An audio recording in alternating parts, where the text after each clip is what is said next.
For us, sustainability is the new luxury. So 94% of my hotel is no plastic.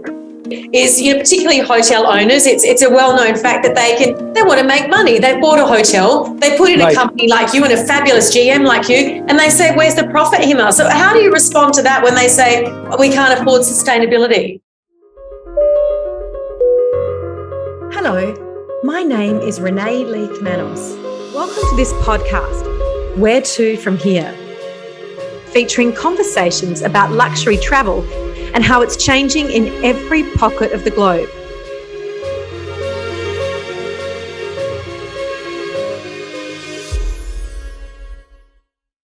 I read a story that Uluwatu was discovered by two Australians. I think it was in 1972. They were filming a documentary about the best surfing beaches in Bali. And the story goes that they stumbled upon it and Uluwatu was born. Now, is this true? Right. I mean, it is true. So this movie in particular was Morning of the Earth, and they were shooting, and it was initially supposed to be shot in Kuta. And it was being shot in Kuta, which is another beach destination here in Bali. And while shooting, they found Uluwatu, which was on a cliff. And exactly where our hotel is located, Renee, it's 100 meters on the cliff above the Indian Ocean. And that's how Uluwatu was formed. And since then, it has boomed. A lot of luxury hotels, great beaches to access in this area, and a spectacular destination in Bali. Wow. Well, I can't wait to see it. And congratulations on the multiple awards that Alila, where you're sitting in Uluwatu, has won. Right. Now, what is so special about this property? I mean, I've been to Bali. I haven't yet been up there, as you know. What is so special about it? Talk us through it. Right. I mean, Alila Villas Uluwatu and Alila as a brand, the ethos are very simple. It heavily focuses on design, on simplicity of things, on everything sustainable. This hotel in particular is very design-centric, extremely contemporary, focusing on privacy, space, seclusion. So that's what this brand and this property is all about. And how do you build a sustainable hotel? Talk me through the elements that make it, because you've also won awards for sustainability, and a lot of people have spoken to me about your hotel when they talk about sustainability. Right, Renee, I mean, for us, sustainability is the new luxury. And we have gone above and beyond than just having a glass water bottle in the rooms or in the villa.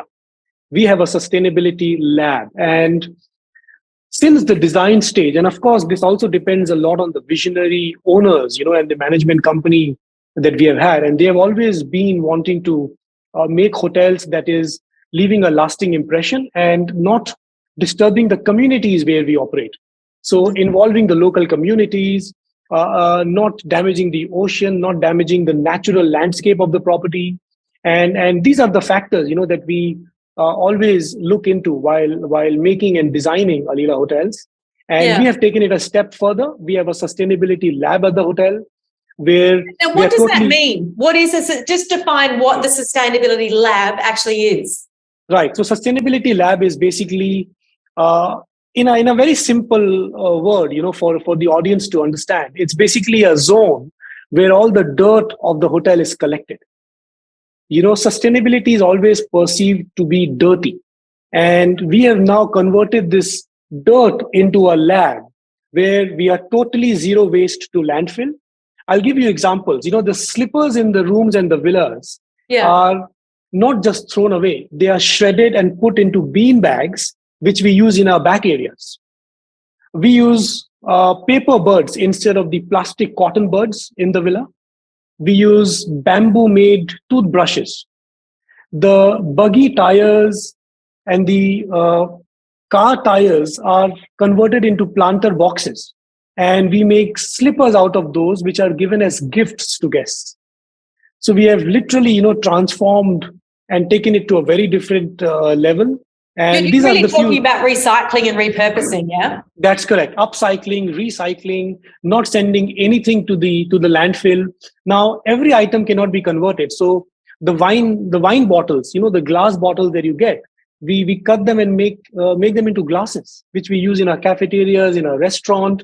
We have now started giving it to other Hyatt hotels in Bali, and we are developing an ecosystem. And it is all possible. It is really, really possible. And we are maybe not the leaders of it, but we have started it. And it's been taken very, very well with the guests as well. So how big is the lab? It must be, I mean, what you're describing is quite substantial. It is. I mean, it's a small space. It has 3 big containers. It's about 250 square meters, which is a good size. And it is run by a sustainability champion at the property. There's a proper team. They are 5-member team in the lab, and they're literally sorting waste out, converting items, and we do sustainability walk around, wherein we invite guests to walk with us into the lab. So we showcase. So we are trying to bring it into mainstream hoteliering, where a luxury guest paying in $1,200, $1,300 a night are actually going around with us and doing this sustainability walk around. That's fair. And do they most guests want to do that?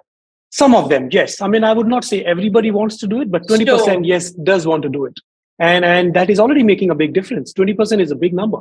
It is. Yes. And Hemal, you've worked at so many different hotel brands in so many different locations. I mean, there's been Four Seasons, Oberoi, Park Hyatt. The sort of lab and the sort of sustainability you're talking about is perhaps easier in my perception in a location like Bali. How do you think that translates to New York, Paris, London? How do they do that there, do you think? Right. And I mean, great question, Renee. And for sustainability to, matter, it needs to start small. And I think we need to get out of this perception of sustainability cannot be championed in big cities. Yes. And, a New Yorker would say, hey, I'm a New Yorker, I am ingrained into luxury and I do not do sustainability. I think that would be wrong. And sustainability is not only about caring for the planet. Sustainability is also about caring for the planet and caring for the people who live in that planet. So it's not only about, not using plastic, but it's also about being, a very community driven, being very inclusive, having a great mindset, being positive, showcasing gratitude. That's also sustainability, and sustainability and wellness can actually be combined very well. And I would not differentiate it between Bali or any big cities. I think everybody, not at all. And I think everybody should start small. And I'll give you examples. I mean, Bali has great sustainable hotels, but not everybody does, what some of us have been able to do. And as you said, Bali, it's more easier. People are more, into sustainable living and stuff like that. But I think it is still not very prevalent even in Bali. And as such, I would definitely, encourage all these people living in big cities to get out of these Excel sheets of ESG goals, which they need to, cater to suffice the stock markets and country regulations. But start practicing sustainability, even at your own home. Develop a habit of not using plastic or bringing plastic inside the house. Little things combined with like-minded organizations, and at least, shred those bottles and make glasses out of it. And that's already a great start. And Hemal, how do you transfer this message to your staff so they start doing it personally and professionally at work? Right. Which was the most difficult part, Renee, and I will tell you very honestly. I mean, you were saying, it's a bit more easier in Bali than in many other big cities, but education was one of our biggest challenge, because when I said in the beginning, sustainability is perceived to be dirty. It is actually getting your hands dirty. And what comes into the lab is actually waste that you are sorting out, that you're sorting out, that you are, going to convert into items that can be reused. So what we did was, we made a community in the property wherein the consultant that we had would go into different departments, would do presentations to each and every member of the team. We would bring them into the lab. We would train them of how to sort out waste, including all of my department heads, my leadership committee. They have all done it. So everyone had to get their hands dirty. everyone, and they still do it. And we continuously do these workshops inside the property. And now we tell our team members to go and educate their families, because Bali is a very close-knit, community-driven space. Yes. And a local team member going and telling in his or her community, has a ripple effect. And we tell them to start doing it in their own houses, in their own community. And now it is being embraced. So 94% of my hotel is no plastic. Sustainability is the new luxury, Rene, and it is the new luxury. And we got the time, we utilized it. And when the world has opened up, we are embracing sustainability. I recently gave a talk during a conference in Bali for the East, also about sustainability. And it was very well received. Luxury travel advisors from all around the world are embracing sustainability. And guests paying so much money. Yes, they are. I'm asked about it all the time. And same, I'm asked to speak about it. It's, Bill Bensley is a fantastic hotel designer. He's someone who's doing in the design space, really taking it to the next level in terms of the location of the properties. It really is the way forward, because otherwise our world is going to be seriously damaged, if not destroyed in some parts, right? This is absolutely. It's really serious. Absolutely. And that's why, Rene, these big city players need to come out and start talking and embracing sustainability. It's not that difficult. It is perceived as being costly, but it is not once you get into it. So how do you justify that? Because that was my next question, is that the perception from the industry is, particularly hotel owners, it's a well-known fact that they want to make money. They bought a hotel, they put in a company like you and a fabulous GM like you, and they say, where's the profit, Hemal? So how do you respond to that when they say we can't afford sustainability? Right. I mean, as I said, it's in the perception, it's in the mind. Sustainability is perceived as being costly. Yes, certain items can be costly because it's not easily doable or easily available from a local manufacturer or a supplier. But just imagine, Rene, if several of them start doing it, suppliers and vendors will have no choice but to produce it like that. Yes. And at the moment, that is not happening. And that's why the items can be costly. But having been at the other end of this sustainability stuff, we are actually saving. We are using glasses from our lab in our restaurants. And when you come, I'll show you. And these are high-end luxury glasses. It's not taken from anywhere and, just put. They are, washed, they are structured, there's machinery behind it, there's technology behind it, and it's beautiful. It's really clever. In fact, there's a business in Australia I came across getting the champagne bottles and cutting off the bottom section and having the Moet Chandon or the Verve label with a beautiful candle inside. Similar concept. Fantastic. And you can put a flower bouquet, some flowers. Flower. It's beautiful. I mean, lots can be done. For sure. Absolutely. And then, Hemal, how do you see veganism then dovetailing into all of this? Because that's another topic to do, that really combines both sustainability and wellness. And there are a lot of major restaurants and hotels around the world going vegan. What's your take on that sitting there in Bali? Right. I mean, Bali is big on veganism, but for very specific markets. Right. And when you talk luxury, when you talk, these high-end beautiful hotels, and when you have this kind of clientele, coming into these kind of properties, eating is also important. I mean, exploring different kinds of cuisine, different kinds of degustation menus. So veganism is big in some areas for certain markets, but not so much for us. Now, really? No, not so much for us. We do not get many vegetarian or vegan requests. However, how do you incorporate sustainability into this? So what we do is 90% of our suppliers are all local. Fantastic. And that's where you involve the local community. We have an organic garden. We grow all kinds of chilies in the property. We have an experience where we take the guest into the garden and they make a local sauce, which is called as the sambal, which you must be seeing in Jakarta. Oh, yeah. And they are trained how to make a sambal, and then we give it to them and they carry it back home. So that's also sustainability. How do you involve the local community? How do you use local produce? So that's where we come into. But otherwise, veganism is, yes, big, but in some parts of its certain markets. Yeah, interesting. And look, I've heard you interviewed, in the course of researching for this interview, and you talk about travel with purpose. Is that what this is all about? Right. Absolutely. Absolutely. And personally, I have been a very big advocate of travel with purpose. I did an interview in 2020 where I spoke about with World Travel Magazine, where I spoke about travel with purpose. Now, what is travel with purpose? It is not a fancy word. It's just about what do you do when you travel and what meaning do you bring to the destinations you travel. And example I'll give you, we have a fantastic program called as Gift to Share. Mm-hmm. Now, what is this? This is a very this is a very cool word, gift to share. But from an industry perspective, it's actually stay 3, pay 2. That means you stay 3 nights, you only pay for 2 nights. Uh-huh. However, we tell the guests that for the 3rd night that you don't pay, you gift an amount of your choice to the community we support. Oh, beautiful. Right? And we say gift to share. That is, you are sharing a gift of your choice to a community who is in need. And that is travel with purpose. And you will be surprised, Renee, with the amount of donations we have received. And guests want to contribute. And we don't ask the guests. We put a nice, simple, beautiful envelope, travel with purpose, gift to share in the villas. And they contribute, $10, $15. It makes a big difference.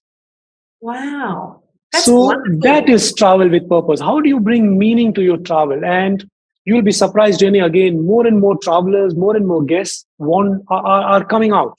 They really want to, bring purpose to where they have come. Such a long flight, 20 hours, 25 hours. And giving that donation makes you feel good. It's the feeling of gratitude. Yeah, wow. And Yes. Alila is a Hyatt brand, a high-end Hyatt brand. Right. What differentiates it? I mean, you are talking about an awful lot of things that differentiate your property, Alila Uluwatu. Right. Is this the Alila brand that you're talking about, or what is the difference with that brand? No, totally. I'm talking really about what Alila brand ethos are. Mm-hmm. And we have, taken it to a very different level. And it's all about sustainability, beautiful experiences. It's in the simplicity of things. It's not really walking into a lobby with a very big chandelier and a big door. It's really walking into that space which is open, which is earthy, which has a lot of natural elements in it. And that's what Alila is all about. So Alila hotels are different in different locations. It is heavily on design, architecture. We work with very different architects from all around the world. Some of our hotels have been done by Kerry Hill, the late Kerry Hill, some of them this hotel by Voha. Who's Voha? Just tell us who that is. Alila Villas Uluwatu. Voha is our architect. But where is Voha from? Singapore. Right. They're based out of Singapore and beautiful architect. And you're going to come over soon and have a look, Renee, and we're excited. But that's what Alila is all about. Wow. Well, look, it does sound exciting. And someone a lot of celebrities love Bali, let's be honest. But I read about Barack Obama going to Sanur, and he wrote his book there in 1 month. Who writes a book in a month? But it's the one, his first book, I think it was called Dreams from My Father. Right. Do you have any celebrity stories? Do celebrities come to your hotel? Right, many. Renee, I've met quite a few of them. Lots of stories, we interact with so many of them and lots of different things. Great vibes, whenever they're in the property. Can you share a celebrity story from another property that you're not at anymore? Is there something you can share with us that's interesting? Yeah, sure. I was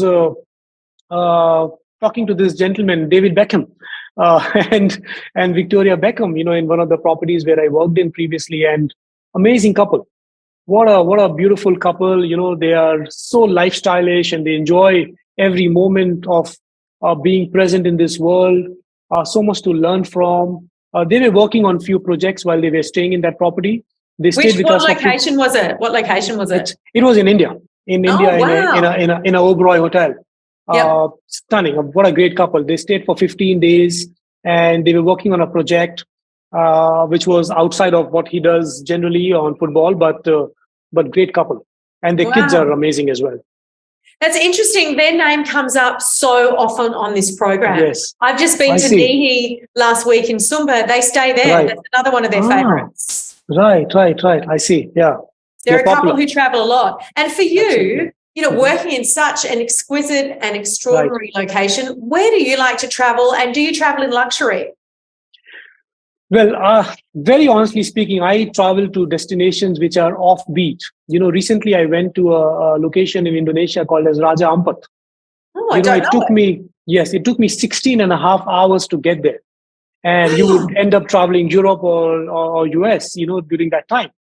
And it was in the middle of nowhere. It had only 12 water bungalows. It did not have electricity for some parts of the day, but I was smack on top of the ocean, overlooking the beautiful mountains, and literally having the time of my life, reading a great book, and that is luxury, and that is where luxury is headed to.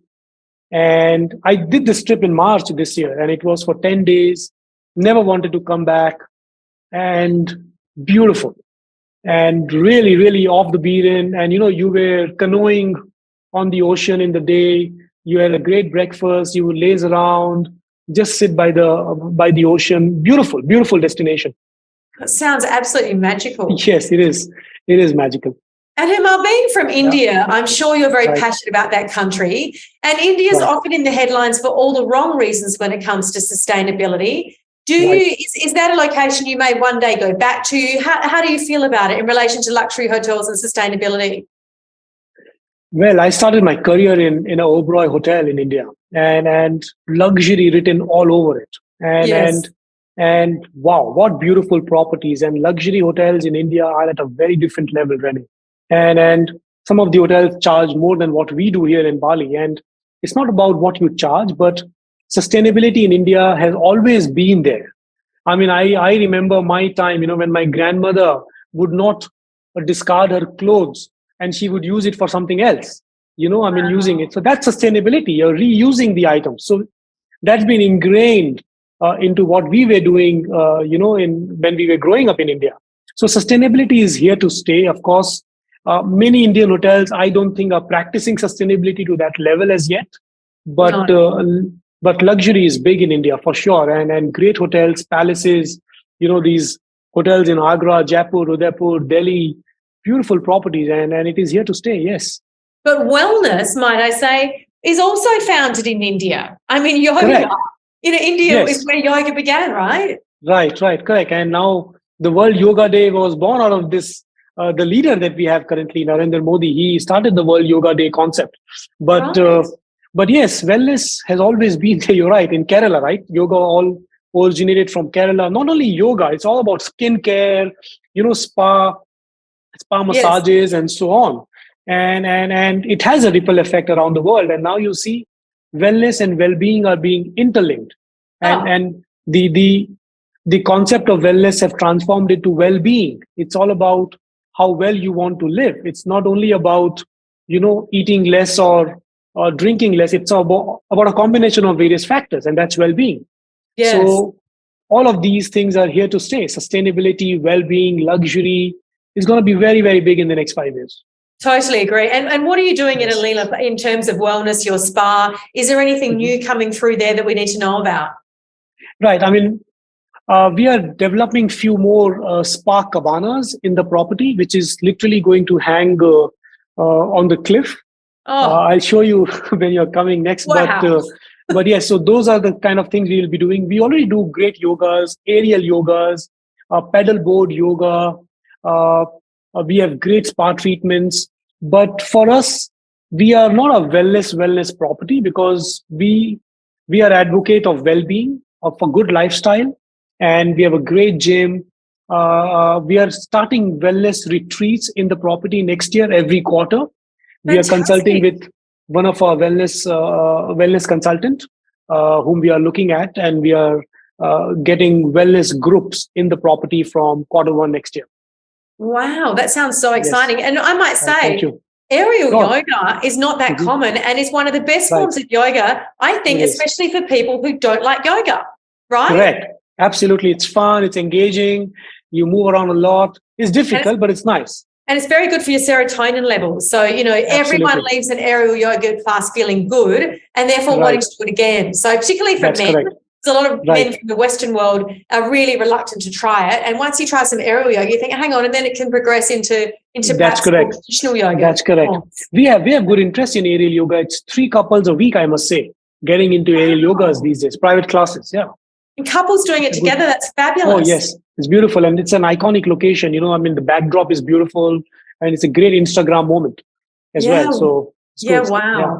Fantastic. Right. So where is your career going to go to from here? I mean, where do you go to from Alila Uluwatu Bali? Right. Not thought as yet, Renee. Let's see where life takes. And I've been with the brand for 14 years now. Wow. And so let's see. And which other properties? Something exciting. Which other properties have you worked at, or is it just Alila Uluwatu for that time? No. So I was in Alila in the Maldives, which is now a Park Hyatt. It was done by Chen Su Kian. Beautiful property. And then I moved to Alila in the Bangalore in India, which was a city center, urban resort kind of property, but right on in the middle of the city. And then I came to Bali and I did 3 hotels, Alila Manggis and Alila Ubud, done by Kerry Hill. And now I'm here since 4 years, Alila Villas Uluwatu. What a journey. And just tell me, what was it like to live in the Maldives? Because that is so isolated. I mean, Bali's isolated to a point, but Bali's a bustling island compared to the Maldives. What was your coping strategy for your mental health in the Maldives? Right. And you'll be surprised. I went to Maldives from Mumbai in India. Oh, and absolute opposites. It was a transformation. I was like, where have I come? But it was beautiful. And you're right, Maldives is not as same as Bali in terms of what's happening. Bali, you can do so many things. But Maldives, you're secluded. You're in the middle of nowhere. You have to go to work and your room is just above your office, and you're going to work and you're interacting with guests, your team members, and you're constantly seeing them day in and day out. And I was there for 1.5 years. And it's tough. Conditions are tough to live and work. It looks easy. You want to be there, but 3, 6, 8 months, yes, it starts getting into you. That's why in Maldives, you have these rest and recreation. So every 3 months, you're allowed to go out for 10 days and recharge yourself and come back. And where did you go to recharge? I went to Sri Lanka. I went to India. I went back home, Sri Lanka. That's it. Yeah. These 2 locations only. Yeah, just a different vibe. Yes. And Sri Lanka's got an energy of its own too. That's another beautiful. Oh, it's beautiful. I mean, that time, beautiful. Yeah. Kandy, it's stunning. Colombo, really beautiful country. No, it really is. Look, Hemal, I could sit here and talk to you all day. You're just so interesting. I'm so excited to be coming to your hotel soon. Thank you so much for your time. And thank you for the efforts that you're doing for Bali, if not the world, for sustainability. I look forward to seeing where your career path takes you next. Thank you. Thank you, Renee. Such a pleasure to talk to you. Thank you for your time. Absolutely. You too. See you soon, Hemal. See you soon. Cheers. Thank you. Bye now. Bye.